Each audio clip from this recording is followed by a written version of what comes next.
Hello नमस्ते, welcome to इटीस online. आज के वीडियो में हम लोग पढ़ने वाले हैं क्लास 9th का chapter number 4 in the kingdom of fools.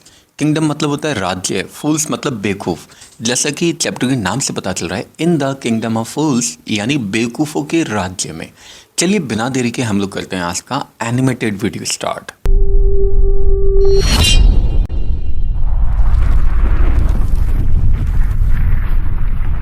Kingdom of Fools में किंग और मिनिस्टर सारे के सारे इडियट्स थे। वो कभी भी चीज़ों को दूसरे किंगडम की तरह चलाना नहीं चाहते थे, इसलिए उन्होंने डिसाइड किया कि नाइट को डे कर देते हैं और डे को नाइट कर देते हैं। हर किसी को उन्होंने ऑर्डर दिया कि हर कोई नाइट में जागेगा यानी रात में जागेगा और रात में ही अपने फील्ड्स को यानी अपने खेत को जोतेगा, अपने सारे काम धंधे बिजनेस वगैरह रात में ही करेगा। और जैसे ही सूरज निकलेगा हर कोई सोने के लिए चला जाएगा। अगर किसी ने भी इस ऑर्डर को डिसओबे किया, अगर इस ऑर्डर को नहीं माना, तो उसको मौत की सजा दी जाएगी। सो लोगों ने मौत के डर से बिल्कुल वैसा ही किया जैसा उनको बोला गया था। किंग और मिनिस्टर तो बहुत ही ज़्यादा खुश हो गए अपने इस प्रोजेक्ट की सक्सेस पे। अब एक दिन की बात है, एक गुरु अपने चेले के साथ, अपने डिसाइपल के साथ में सिटी में आता है। ये सिटी बहुत ही ज़्यादा ब्यूटीफुल होता है, एकदम दिन की रोशनी में जब वो आते हैं ना तो उन्हें वहाँ पे कोई भी दिखाई नहीं देता, क्योंकि हर कोई तो सोया हुआ था। यहाँ तक कि जो कैटल्स थे यानी जो मवेशी जानवर थे उनको भी दिन में सोना सिखा दिया गया था। सो दोनों स्ट्रेंजर्स इधर उधर घूमते रहते हैं, बहुत ही ज़्यादा सरप्राइज होते हैं, शाम तक घूमते रहते हैं। अचानक शाम को क्या देखते हैं, पूरा का पूरा टाउन जाग जाता है और अपने नाइटली बिजनेस पे निकलने लग जाता है। दोनों आदमियों को बहुत ही ज़्यादा भूख लगी होती है और अब क्योंकि दुकानें भी खुल गई थी तो वो लोग कुछ ग्रॉसरी खरीदने के लिए जाते हैं और ये देखकर बहुत ही ज़्यादा सरप्राइज होते हैं कि हर चीज़ का प्राइस एकदम सेम था। एक दूधू में कुछ भी ले लो, वहाँ पे चाहे राइस लो चाहे बनाना लो, सिर्फ और सिर्फ उन लोगों को एक दूधू देना पड़ता था। गुरु और डिसाइपल तो बहुत ही ज़्यादा खुश हो गए, क्योंकि ऐसी कोई चीज़ तो उन्होंने कभी देखी और सुनी भी नहीं थी। अब जब उन लोगों ने खाना पका लिया और खाना पकाने के बाद मुझको खा भी लिया, तो गुरु को ये बात रियलाइज होती है कि ये किंगडम ऑफ फूल्स है यानी बेवकूफ़ों का राज्य है और यहाँ पे रुकना एक अच्छी बात नहीं है।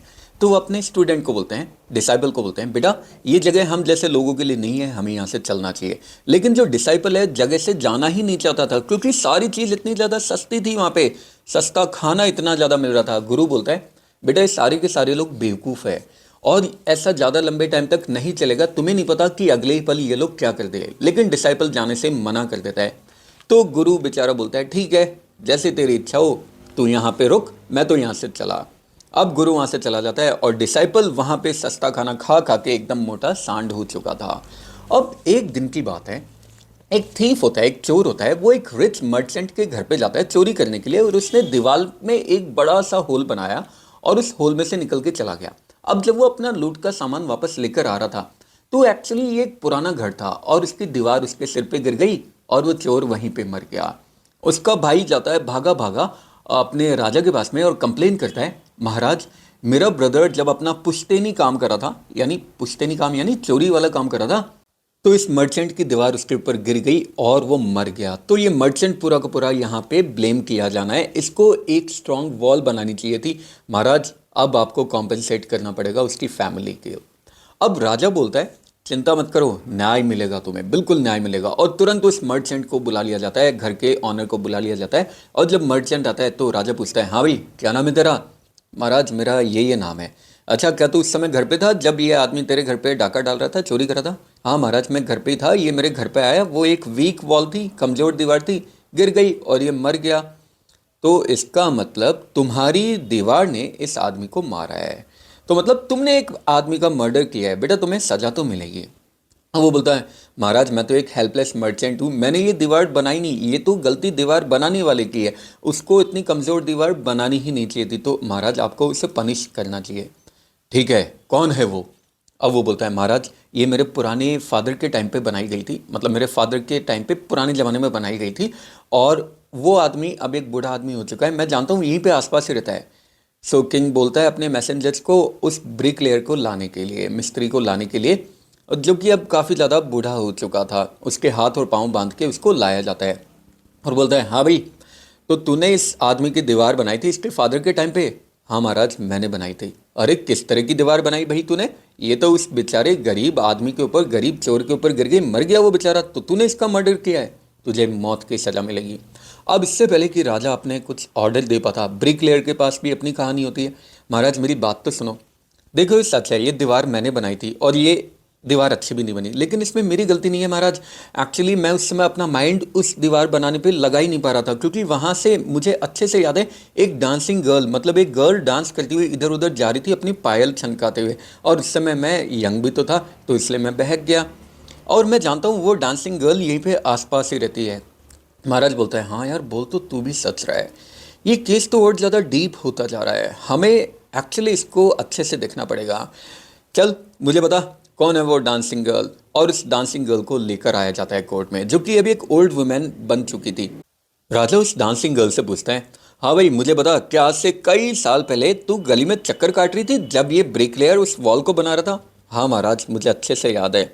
तो तू उस समय गली में इधर उधर आगे पीछे चक्कर काट रही थी, वो भी अपनी पायल छनकाते हुए। ये उस समय यंग था और इसलिए डिस्ट्रैक्ट हो गया और इसने एक खराब दीवार बना दी। तुझे पता है वो दीवार एक बेचारी गरीब चोर के ऊपर गिर गई, मर गया वो। तो मतलब तूने उस इनोसेंट चोर को मारा है, तुझे तो सजा मिलेगी। अब वो 1 मिनट के लिए सोचती है और बोलती है, महाराज लेकिन मेरी बात तो सुन लो, मुझे पता है मैं गली में इधर उधर चक्कर क्यों काट रही थी। एक्चुअली मैंने एक गोल्ड स्मिथ सुनार को बोलते हैं, एक सुनार को कुछ गोल्ड दिया था ज्वेलरी बनाने के लिए, लेकिन वो बहुत ही ज़्यादा आलसी आदमी था, बार बार मुझे गली में इधर उधर चक्कर कटवा रहा था और इसकी वजह से मैं गली में इधर उधर चक्कर काट रही थी। इसने मुझे देख लिया और फिर इसने खराब दीवार बना दी। अब आप ही बताओ महाराज, मेरी कोई गलती है क्या?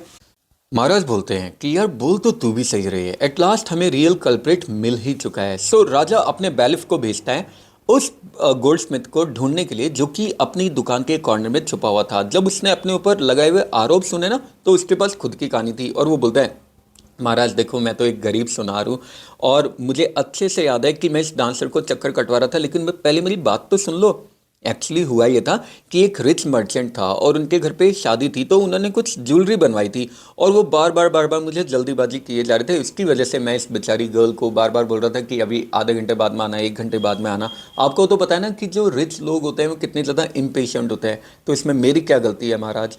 राजा पूछता है, कौन है वो रिच मर्चेंट, मुझे बताओ, जो जिसकी वजह से तुमने इतना ज़्यादा डिले किया और ये लड़की इधर उधर चक्कर काट रही थी और ब्रिकलेयर ने खराब वॉल बना दी जो बेचारे उस थीफ के ऊपर गिर गई। अब गोल्ड स्मिथ जिस मर्चेंट का नेम लेता है, वो मर्चेंट वही होता है जो ओरिजिनल ऑनर होता है उस घर का। सो राजा बोलता है, देखा मैं तो पहली नज़र में देखते ही तुझे समझ गया था कि एक्चुअली तू ही रियल कल्प्रिट है।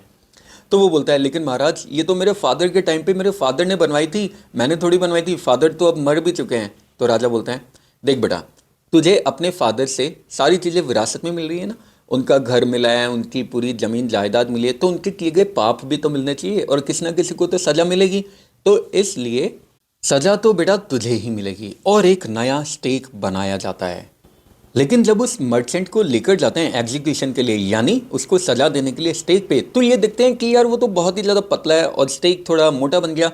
तो अब ये तो बहुत ही बड़ी प्रॉब्लम हो गई। तो राजा बोलता है, अब हम लोग क्या करें, हम लोगों को तो एक मोटा आदमी चाहिए। सो राजा अपने सारे मैसेंजर्स को, सारे मैन को भेज देता है, जाके ढूंढ के लाओ टाउन में कोई ऐसा आदमी मिलना चाहिए जो स्टेक पे एकदम फिट हो सके। अब किंग मैन सारे जाते हैं इधर उधर टाउन में ढूंढ रहे होते हैं और अचानक उनकी नज़र पड़ती है उसी गुरु के डिसाइपल पे, जो खा खा के बनाना वीट और घी खा खा के मोटा हो चुका था, और इसको पकड़ के लेकर आ जाते हैं। अब बेचारा ये बोलता है, डिसाइपल बोलता है, अरे मैं तो एक गरीब सन्यासी हूँ, मैंने क्या किया है? हाँ हमें पता है तू एक गरीब सन्यासी है, लेकिन भाई राजा का आदेश है कि कोई एक ऐसा इंसान चाहिए जो स्टेज पे फिट हो सके, तू ही एक इतना मोटा इंसान है जो स्टेज पे अच्छे से फिट हो सके, इसलिए हम तुझे लेकर जा रहे हैं। अब उस डिसाइपल को अपने गुरु की बात याद आ जाती है कि ये बेवकूफ़ों का शहर है, यहाँ तेरे साथ पता नहीं अगले पल क्या हो जाए। और जब वो अपनी डेथ का वेट कर रहा होता है तो अपने गुरु से प्रे भी कर रहा होता है। अब जो गुरु होते हैं उनके पास कुछ मैजिक पावर होती है, तो वो फ्यूचर भी देख सकते थे और प्रेजेंट भी देख सकते थे। तो उन्हें एक सपना आ गया, सपने में वो देख लिया कि भाई उनका डिसाइपल ऐसे ऐसे प्रॉब्लम में है, और वो तुरंत वहीं पे पहुंच जाते हैं। आते ही तो सबसे पहले अपने डिसाइपल को डांटते हैं और फिर उसके कान में कुछ बात बोलते हैं, और थोड़ी देर बाद में वो बोलते हैं, गुरु बोलते हैं, ओ वाइजेस्ट किंग, मुझे ये बताओ सबसे ज़्यादा ग्रेट कौन है, गुरु या डिसाइपल? अब किंग बोलता है, इसमें तो कोई शक वाली बात ही नहीं है, ऑब्वियसली गुरु ही ग्रेट होता है, लेकिन तुम ऐसा क्यों पूछ रहे हो? देखो इसका जवाब मेरे पास नहीं है, तुम तो बस मुझे पहले स्टेज पे लेकर जाना और पहले मुझे मौत के घाट उतार देना, पहले मुझे मार देना। अब डिसाइपल जब ये बात सुनता है तो वो अच्छे से समझ जाता है और वो लड़ने लग जाता है कि नहीं नहीं महाराज, आप मुझे पहले लेकर आए थे, पहले मैं मरूंगा इस पे जाके। और गुरु बोलता है कि नहीं पहले मैं मरूंगा। दोनों में लड़ाई होने लग जाती है कि स्टेज पे जाके पहले कौन मरेगा। अब जब गुरु और डिसाइपल ये फाइट करने लग जाते हैं तो किंग बहुत ही ज़्यादा सरप्राइज हो जाता है और वो बोलता है कि यार कुछ ना कुछ मिस्ट्री तो है इस बात में, मुझे बताओ कि तुम दोनों क्यों मरना चाहते हो। गुरु बोलता है लेकिन राजा प्रॉमिस करो कि आप किसी को नहीं बताओगे। बोलता है हाँ किसी को नहीं बताऊंगा। अब गुरु किंग को लेकर जाता है साइड में और बोलता है एक्चुअली ये जो स्टेक है ना, ये गॉड ऑफ जस्टिस का स्टेक है, इसे नया बनाया गया है, अभी तक इस पर कोई भी बलि नहीं दी गई है। तो जो भी इंसान इस पे पहले बार मरेगा ना, वो इंसान इस कंट्री का राजा बनेगा अगले जन्म में। और जो दूसरी बार मरेगा, मतलब जो सेकंड नंबर पे मरेगा, वो यहाँ का मिनिस्टर बनेगा। तो हम लोग ये एसेटिक लाइफ जी जी के परेशान हो चुके हैं और मैंने इतना सुंदर सिटी तो आज तक लाइफ में नहीं देखा, तो मैं इसका राजा बनना चाहता हूँ, इसलिए प्लीज़ मुझे पहले मार लेना। अब किंग जब ये सारी बातें सुनता है बहुत ही ज़्यादा थोड़ा थॉट में पड़ जाता है, बेचारा सोचने लग जाता है, क्योंकि वो अपने किंगडम को लूज करना नहीं चाहता था, अगले जन्म में भी नहीं। वो अपने मिनिस्टर के साथ में कुछ काउंसिल करता है और इस एग्जीक्यूशन को पोस्टपोन कर देता है अगले दिन के लिए। और फिर वो मिनिस्टर को बोलता है एक काम करते हैं, अपन खुद दोनों पहले चल के इस स्टेज पे चल के मर लेते हैं, पहले मैं मर लूँगा और उसके बाद तू आके मर लेना, क्योंकि होली मैन कभी भी झूठ नहीं बोलते हैं। और वो एग्जीक्यूशनिस्ट के पास जाता है, यानी जल्लाद के पास जाता है और बोलता है कि देखो आज रात को मैं क्रिमिनल्स को भेजूंगा, जैसे जो भी पहला इंसान आए उसको मार देना, जो दूसरा इंसान आए उसको दूसरी बार में मार देना। अब उस नाइट किंग और मिनिस्टर दोनों चुपचाप जाते हैं प्रिजन में, जेल में, और गुरु और डिसाइपल को तो छोड़ देते हैं और उनके खुद कपड़े पहन के और बाहर निकल जाते हैं। और जैसा कि लॉयल सर्वेंट्स होते हैं, जैसे ही राजा आता है पहले राजा को मार देते हैं, फिर मिनिस्टर आता है मिनिस्टर को मार देते हैं। और जब उनकी लाश को बाहर फेंकने के लिए लाया जाता है तो पूरा का पूरा टाउन ये देख के सरप्राइज हो जाता है, डर जाता है कि उनका किंग और मिनिस्टर तो मर चुके हैं। सारे के सारे लोग अब बेचारे रोने लग जाते हैं, दुख मनाने लग जाते हैं और अपने किंगडम के फ्यूचर के बारे में सोचने लग जाते हैं। अचानक उन लोगों को गुरु और डिसाइपल के बारे में याद आता है और गुरु और डिसाइपल को तब पकड़ भी लिया जाता है जब वो उस टाउन से निकलने की प्रिपरेशन कर रहे थे, यानी तैयारी कर रहे थे। और लोग बोलते हैं कि देखो हम लोगों को एक किंग और मिनिस्टर चाहिए और हम लोग आपसे रिक्वेस्ट करें, गुरु और डिसाइपल को बोलते हैं कि आप हमारे किंग और मिनिस्टर बन जाओ। अब लोगों को ज़्यादा टाइम तो लगा नहीं डिसाइपल को मनाने के लिए, वो तो एकदम रेडी हो गया मिनिस्टर बनने के लिए। लेकिन जो गुरु था वो बहुत ही ज़्यादा आर्ग्यूमेंट्स के बाद में मानता है, लेकिन इस कंडीशन पे कि सारी की सारी चीज़ें चेंज की जाएगी पुराने लॉ के अकॉर्डिंग, और नाइट नाइट ही बोला जाएगा और डे को डे ही बोला जाएगा। और हाँ, एक दूधू में कभी भी कोई चीज़ नहीं मिलेगी। और स्टोरी यहीं पे एंड हो जाती है। आई होप आप लोगों को बहुत अच्छी लगी होगी। फिर भी अगर कोई डाउट, कमेंट या सजेशन है, कमेंट बॉक्स में ड्रॉप कर देना, इंस्टाग्राम पे फॉलो कर लेना। इसी तरह के मजेदार वीडियो के लिए बने रहिए टीस ऑनलाइन के साथ।